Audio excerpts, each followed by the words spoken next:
Hello, hello. Happy Thursday, everybody. I am so happy to be able to be on day 9 of our, or actually it's day 8 of our Be Your Own Valentine series. We've been going since last week. If this is your first time being able to watch live, welcome. I'm so happy to have you. We've been talking about, mindset. We've been talking about taking care of ourselves. We've been talking about mediation and financial stuff. And so I really wanted to make sure that we had a really diverse background of things to really support you, whether you're in the process of maybe thinking about maybe ending your relationship or you're on the other side of it and you're looking to really rebuild your life. We want to keep reminding you how important it is to take care of yourself. So if you've missed any of those other trainings, make sure that you comment or send me a private message and I can send you over those links.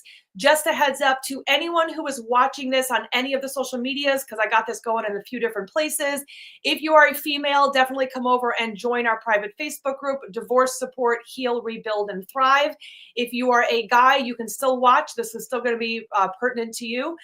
Ladies, too, you can also follow us on YouTube. Our YouTube channel is Being Loved Shouldn't Hurt. So follow us in those places if you are not already doing so, and you can catch up on any of the trainings that you might have missed. So today I'm actually really excited because I'm bringing on actually a personal friend of mine, Teresa DeFord, who is an attorney and runs her own practice, which I think is super, super cool. And I want you to, I kind of want to give you a heads up that we're going to be able to answer questions if you have any about the legal process, but we're going to be talking about things a little bit from a different perspective today in the theme of Valentine's Day and taking care of yourself. So stick around. It's going to be about 25 minutes or so.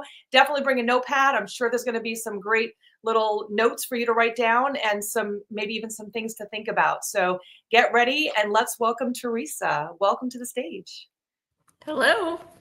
So good to have you. All right. So I know we'll jump right in. I was really excited to have you on because I wanted to be able to kind of talk about some more positive things. It's like we're talking about divorce and financial stuff and all these big concerns. And, I've had the pleasure of getting to meet your amazing husband. And I see you when I look at you, I just see you as this empowered woman with a great relationship and a thriving business. And, I wonder if you have any insights of how you juggle all of that, because for so many people, that's like thinking of having all that together just seems really overwhelming for a lot of people. Well, I really appreciate talking about positive things too. I don't always get to talk about positive stuff Yes, every I day. know, me neither. And I'm like, well, I need it. I need this. And hopefully the audience does too. Although, in my legal practice, I'll just say briefly, we try to be very positive. We Yes. try to be positive and help people see the positive end of stuff, because otherwise it's just too depressing, right? Yeah. But yeah, wow, that's a big question. Any insights? And I don't know that I think about it a whole lot. I'm kind of a doer, and so I just do. But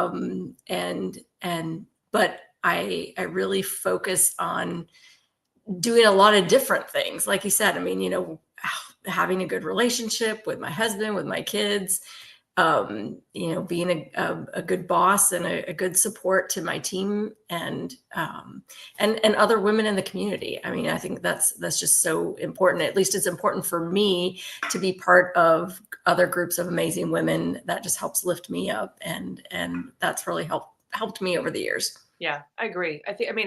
That's one of the things I always help clients with is making sure they have that community, because it's so easy to get sucked into life and forget that we need to have our own. It can't just be everybody else's all the time. Yes. And I know I've heard you talk about women, really working on having friendships. And I think that is so important. It's great. I've been married 30, I think it'll be 33 years this year. And so I do have a great relationship with my husband, but it's been so important to have good female friendships, whether in groups or just individuals. And I think a lot of couples get caught up in we have to do everything together. And that's not always good. You have to have your own independent friends.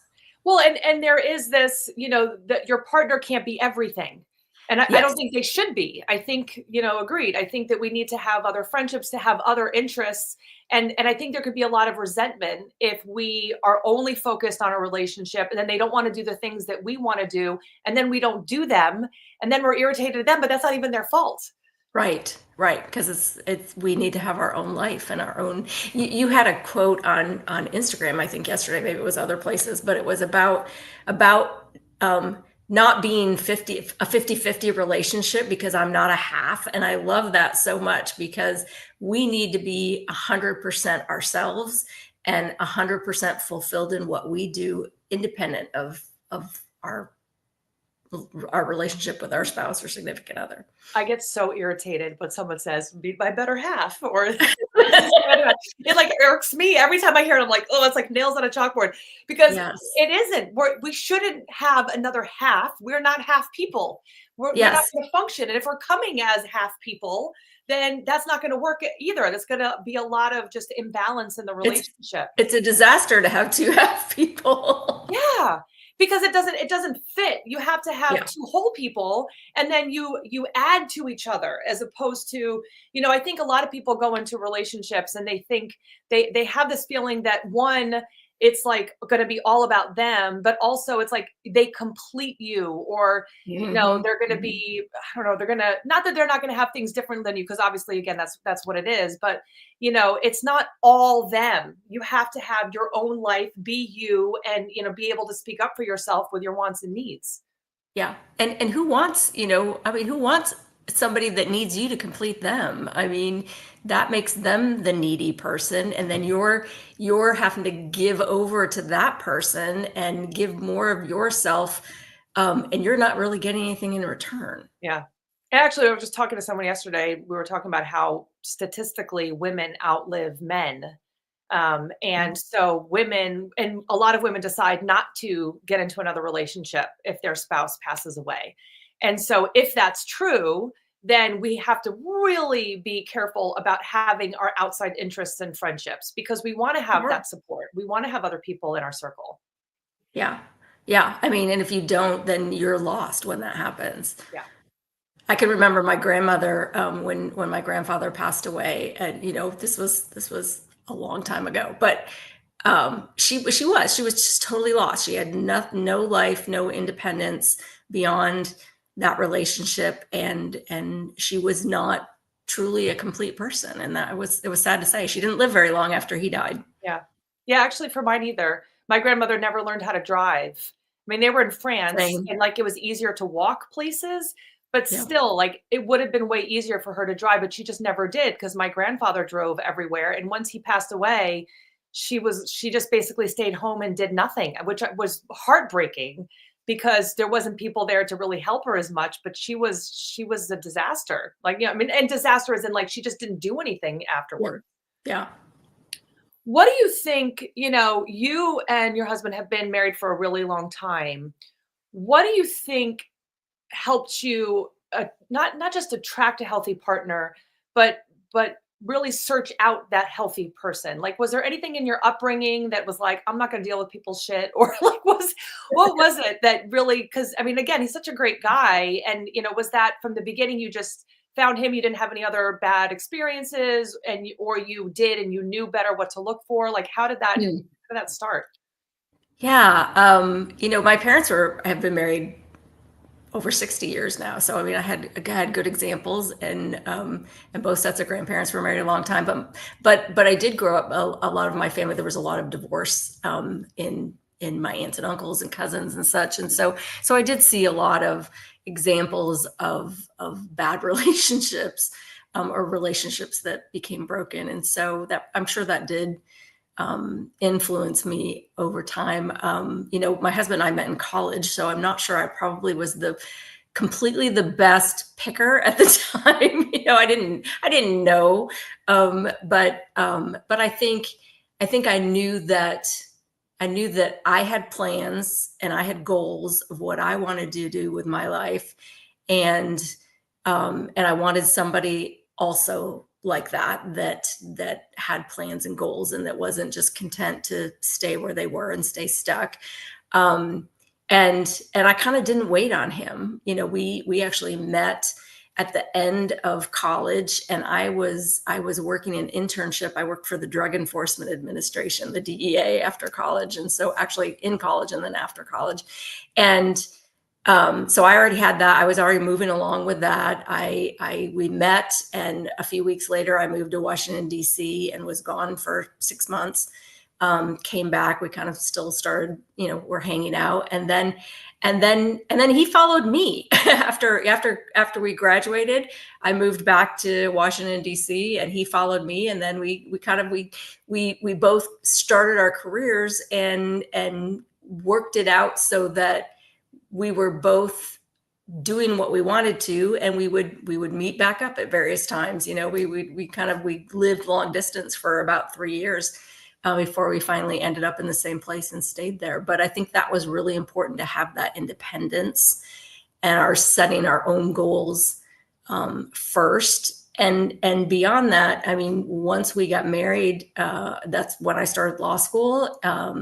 He then started his master's degree program after, and we didn't have kids until after, essentially, as he was finishing up his master's program. So working on those goals, getting to know each other really well before we brought kids into the environment, I think was huge. Yeah. And that just, helped us be stronger as a couple. How have you dealt with differences of opinions on things, like disagreements? How has that worked through with you guys? It's gotten a lot better.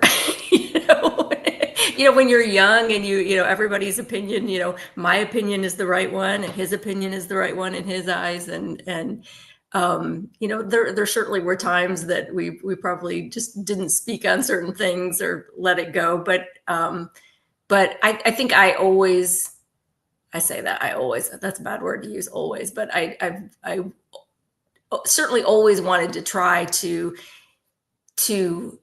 bridge a middle ground, even if we were polar opposites, which I don't know that we ever have been polar opposites, but certainly we've had differences of opinion. I think honestly, just getting older and a little wiser, you tend to back off some of those extreme positions. And so that has helped over time. But it was always a goal to make sure that if we didn't see completely eye to eye, that at least we respected each other's positions on something. And that's huge. And that is that partnership, is that we don't have to agree or get along perfectly all the time, but we're still a partnership and we're here to support each other. Right. And how do we make that happen, even if we have those differences of opinion? Yeah. So he's doing his thing. You're in law school. You become a lawyer. You probably work for other people first before you start your firm. I did. Was there ever a time where it was like, hours were crazy and, you had to work extra and he had to maybe step up a little bit more with the kids in the household? Yeah, absolutely. I mean, certainly as a young lawyer, our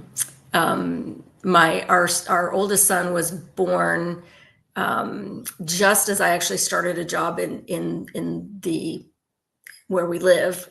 Before I used to drive into Houston, which was a 30-mile commute and a lot of extra time driving. And so now, at the time that he was born, we're both local, but there were a lot of times where that my husband was doing the pickup and drop off because I couldn't get there.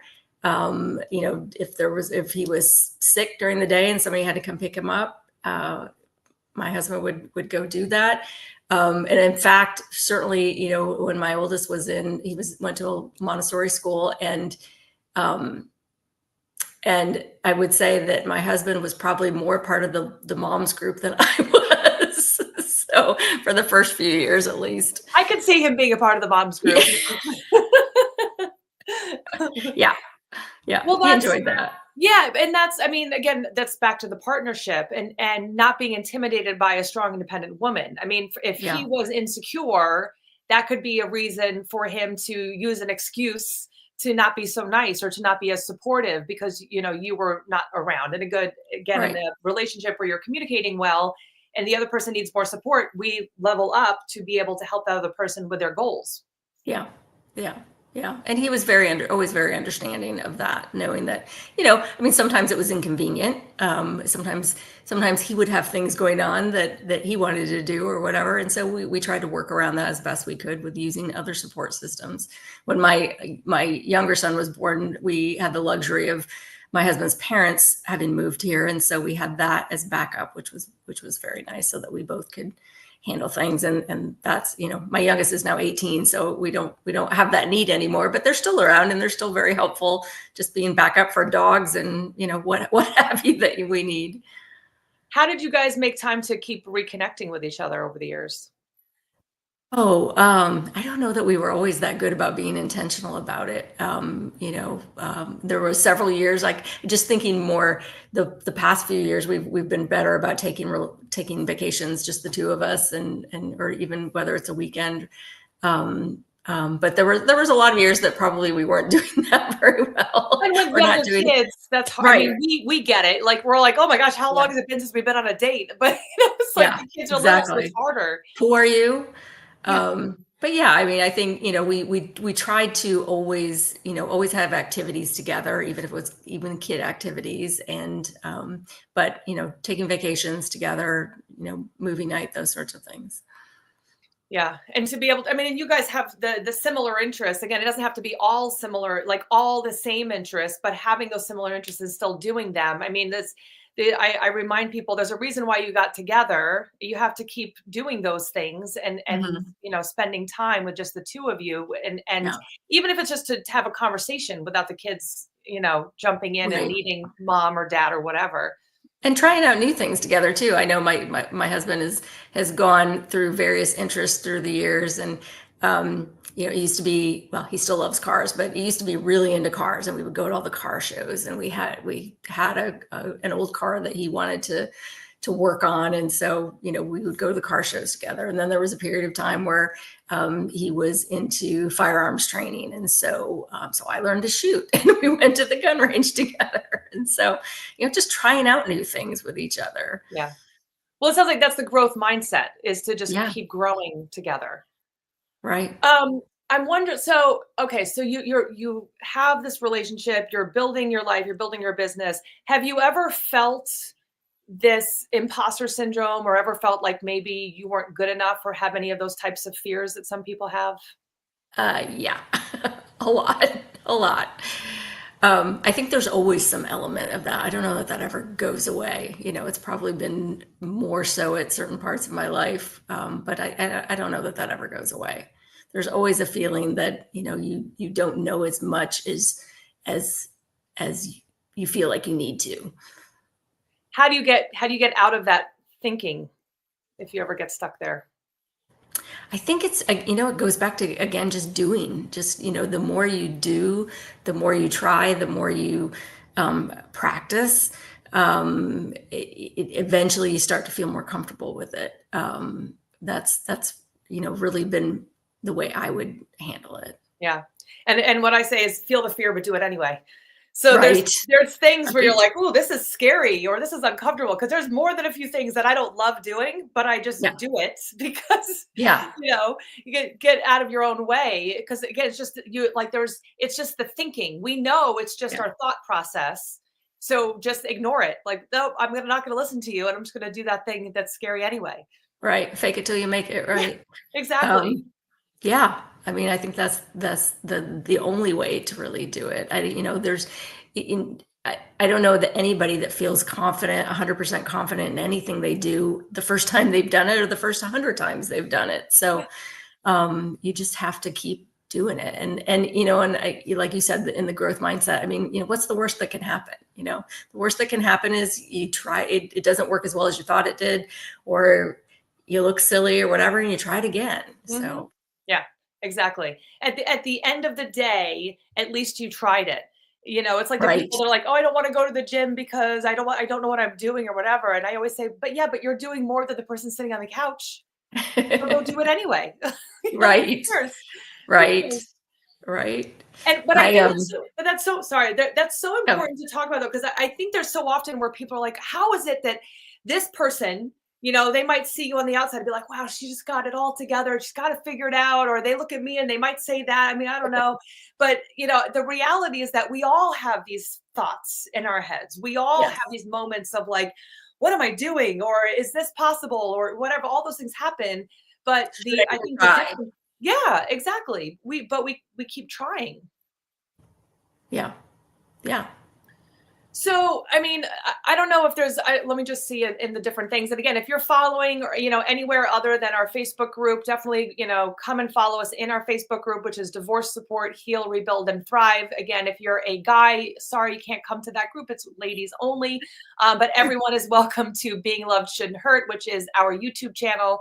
And again, if you're watching on any of the other platforms, we're coming on live, but you can't, there's no replays because they just don't let us have replays. Let me just see if there's any questions before. I don't see anything. All right. If anybody has questions, I might have to come back later and just, look them up and answer them because it's not showing me any questions, but that's sometimes Facebook. Is there anything that you want to share on top of what we've talked about? Oh, goodness. I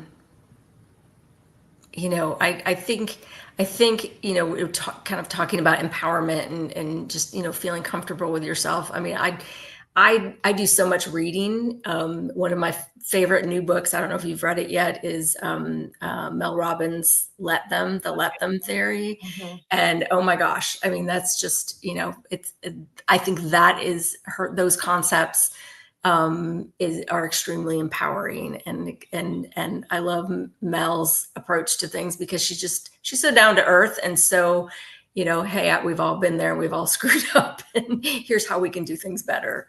So if somebody is looking for something new to read or listen to, and I recommend listening to it, that's a great one. I love that.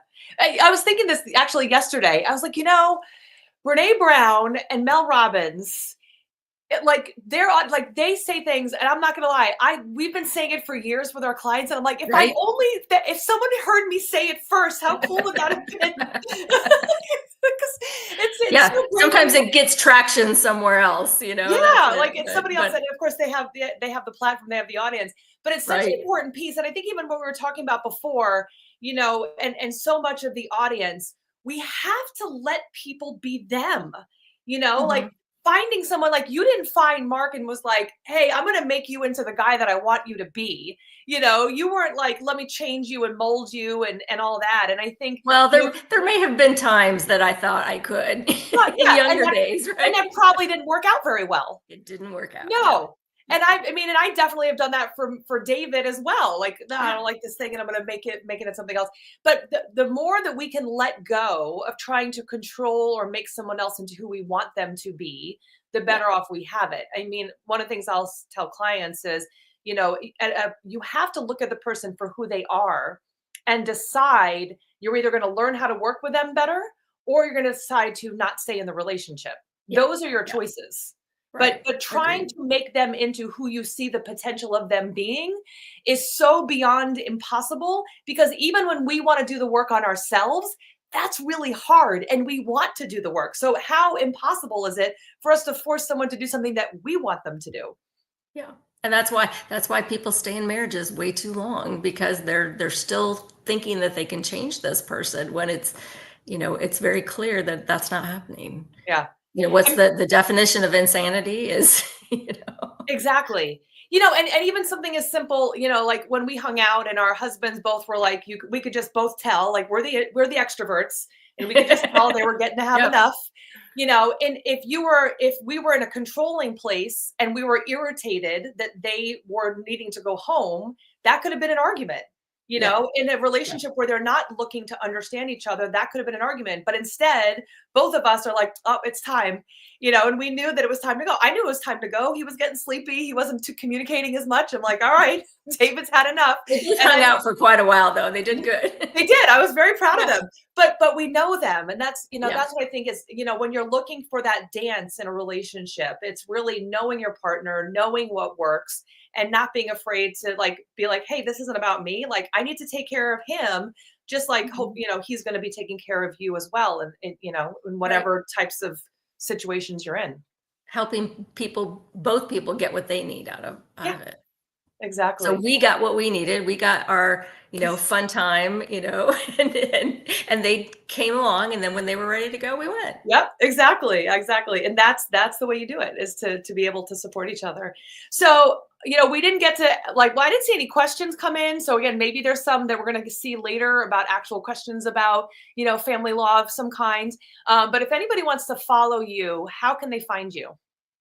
So on Facebook, it's DeFord Law Firm, and on Instagram, DeFord Law, and then I think DeFord Law Firm on YouTube as well. So any of those. There is another DeFord Law Firm in Oregon. That's not me. We're in Texas. So anyone, if you enjoy this conversation, go ahead and go follow Teresa, even if you're not in that place yet, or you're in a different state, just follow. She has some great content. I've been liking your stuff. I've been seeing it on some of the Thank different you. platforms. I'm Thanks. loving seeing it. So go follow her. Teresa's a great resource to be able to support you if you are looking for support in ending a relationship in Texas. That definitely is she's a good person to talk to. Is there anything you want to leave us with before we say goodbye? I have no brilliance to add at this moment, but thank you. I've really enjoyed the conversation. Yeah, me too. And for everyone, if this is your first time watching, welcome. And for those of you who've watched all of this series, I'm so happy that you've been able to be here. We're going to be going live again tomorrow. We will be back at 1 p.m. Eastern Standard Time. Not sure if it's going to be the two of us or just me because David's been sick this entire week, whatever the plague is going around. He caught it. So, but I will definitely be on tomorrow at 1 p.m. Eastern Standard Time to just kind of wrap up. And if there's any questions or anything that you missed, feel free to send me a private message. We are here to support you because for us, you living your best life is the utmost priority. We want to see you doing all the great things that you were put here to do. And we can't do that when we are trying to make the rest of the world happy and forget ourselves in the process. So thanks everybody for hanging out. Don't forget to be your own Valentine and never forget you are way stronger than you realize. Bye everybody.